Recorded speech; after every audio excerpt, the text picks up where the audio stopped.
നമസ്കാരം. TP വധക്കേസ് ഈ CPM എന്ന് പറയപ്പെടുന്ന പാർട്ടിയെയും ആ പ്രസ്ഥാനത്തെയും വല്ലാതെ ചിലപ്പോൾ തളർത്തിയേക്കാം.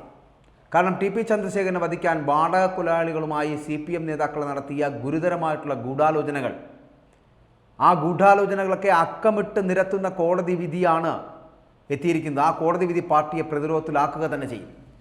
അതായത് ശിക്ഷിക്കപ്പെട്ട പ്രാദേശിക നേതാക്കളായിട്ടുള്ള KC രാമചന്ദ്രനും ഒപ്പം തന്നെ PK കുഞ്ഞനന്ദൻ മരിച്ചു എങ്കിൽ കൂടിയും അതിനു പുറമെ KK കൃഷ്ണനും ജ്യോതി ബാബുവും തടവറയിലേക്കുള്ള പാതയിലുമാണ് എന്ന് പറയാതിരിക്കാൻ കഴിയില്ല.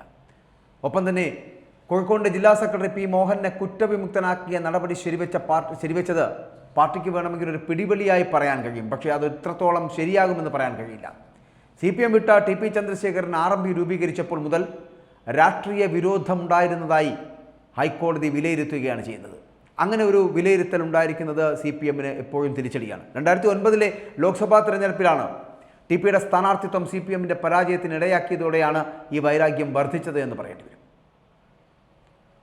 ആക്രമണ സാധ്യതയുണ്ട് എന്ന് ഇന്റലിജൻസിന്റെ മുന്നറിയിപ്പും വളരെ കൃത്യമായി അദ്ദേഹത്തെ നൽകുകയുണ്ടായി.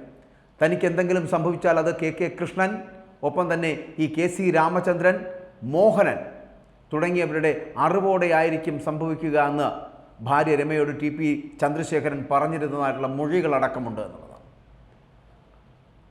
TP ഗുരുതര പ്രത്യാഘാതങ്ങൾ നേരിടേണ്ടി വരുമെന്ന് 2012 ഫെബ്രുവരിയിൽ പൊതുവേദിയിൽ KK കൃഷ്ണൻ പ്രസംഗിച്ചതടക്കമുണ്ടായിരുന്നു. ഈ പ്രസംഗം ചില ലക്ഷ്യങ്ങൾ മുൻനിർത്തിയാണ് എന്ന് കരുതാവുന്നതാണ് എന്ന് അന്ന് പറയേണ്ടി വരുന്നുണ്ട്. KC രാമേന്ദ്രനും അവിടെ ആ ഒരു വേദിയിൽ സന്നിഹിതനായിരുന്നു. അവരടക്കമുള്ളവരുടെ കൃത്യമായ ഗൂഢാലോചന അവിടെ നടന്നിരുന്നു. ആ വർഷം ഏപ്രിൽ 2-നും 20-നും ഇടയിൽ CPM പ്രവർത്തകരായിട്ടുള്ള PK കുഞ്ഞനന്ദൻ, ഒപ്പം തന്നെ KC രാമചന്ദ്രൻ, ജ്യോതി ബാബു എന്നിവരടക്കമുള്ളവർ, കൂടാതെ അതിനോടൊപ്പം ചേർന്നത് ട്രൗസർ മനോജുമായിട്ട് ഏകദേശം 32 ഫോൺ വിളികൾ നടത്തിയതിൻ്റെ തെളിവുകളുണ്ട്. 20-ാം തീയതി കുഞ്ഞനന്ദൻ്റെ പാറാട്ട് വീട്ടിൽ KCയും മനോജും കണ്ടുമുട്ടുന്നു. 4 ദിവസത്തിനകം കിർമാണി മനോജ്, ഒപ്പം തന്നെ മുഹമ്മദ് ഷാഫി, KC രാമചന്ദ്രൻ, ജ്യോതി ബാബു, കുഞ്ഞനന്ദൻ എന്നിവർ തമ്മിൽ 16 ഫോൺ സംഭാഷണങ്ങൾ, ആ ഫോൺ സംഭാഷണങ്ങളടക്കം തെളിവുകളാണ്. 2012 ഏപ്രിൽ 10-ന് മുഖ്യപ്രതികളായിട്ടുള്ള അനൂപും കൊടിസുനിയും KC രാമേന്ദ്രനും കൂടാതെ ജ്യോതി ബാബുവും മനോജൻ എന്നിവരടക്കം ഇവർ ചൊക്ലിയിലെ സമീറ ക്വാർട്ടേഴ്സിൽ ഒത്തുകൂടുന്നു. അവിടെ കൂടിക്കാഴ്ച നടത്തുന്നു. ആ കൂടിക്കാഴ്ച നടത്തിയതിന് ശേഷമാണ് ഈ കൃത്യത്തിലേക്ക് എത്തുന്നത്. അതിനുള്ള തെളിവുകളുണ്ട്. TP കൊല്ലപ്പെടുന്നത് 2012 മെയ് 4-ാം തീയതിയാണ്. തലേ ദിവസം വരെ CPM നേതാക്കളും കൃത്യത്തിൽ പങ്കെടുത്തവരും തമ്മിൽ വളരെ കൃത്യമായിട്ടുള്ള സമ്പർക്കമുണ്ടായിരുന്നു എന്നുള്ളതിൻ്റെ തെളിവുകളടക്കമുണ്ട്. കൊലയാളി സംഘാംഗങ്ങളും പ്രതി ചേർക്കപ്പെട്ട നേതാക്കളുമായി ഗൂഢാലോചന നടത്തിയിട്ടുണ്ട് എന്നുള്ളതിന് പ്രഥമദൃഷ്ടിയാ തന്നെ അത് വ്യക്തമാണ് എന്നുള്ള തെളിവുകളടക്കം. കൊലയാളി സംഘത്തിലെ 6 പേർക്കെതിരെ വിചാരണ കോടതി ഗൂഢാലോചന കുറ്റം ചുമത്തിയിരുന്നില്ല. എന്നാൽ ഇവരുമായിട്ട് ഈ KC രാമചന്ദ്രൻ, കൂടാതെ PK കുഞ്ഞനന്ദൻ, ജ്യോതി ബാബു എന്നിവർ നിരന്തരമായി സമ്പർക്കം പുലർത്തിയിരുന്നു എന്നുള്ളതിനുള്ള തെളിവുകൾ വളരെ കൃത്യമായി ലഭിച്ചിരുന്നു എന്നുള്ളതാണ്.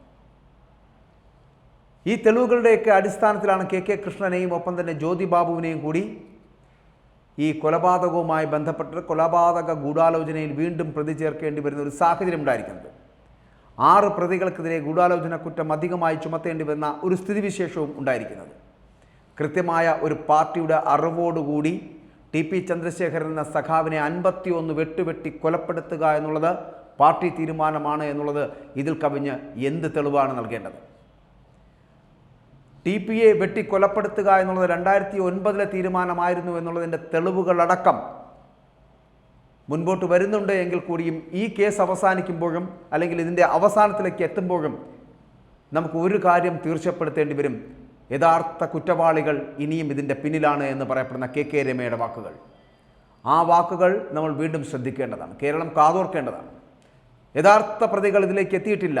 കുഞ്ഞനന്ദൻ അടക്കമുള്ളവർ അവിടെ നിൽക്കുമ്പോഴും അതിന് മുകളിലേക്ക് ഒരു പടി പോലും മുന്നോട്ട് പോകുവാൻ ഇതിന് യഥാർത്ഥ പ്രതികളെന്ന് സംശയിക്കപ്പെടുന്ന അല്ലെങ്കിൽ യഥാർത്ഥ പ്രതികളെന്ന് പറയപ്പെടുന്നവർ ഇതിൻ്റെ പിന്നാമ്പുറങ്ങളിൽ ഇപ്പോഴും വിലസി നടക്കുന്നുണ്ട് എന്നുള്ള കാര്യത്തിൽ സംശയമില്ല.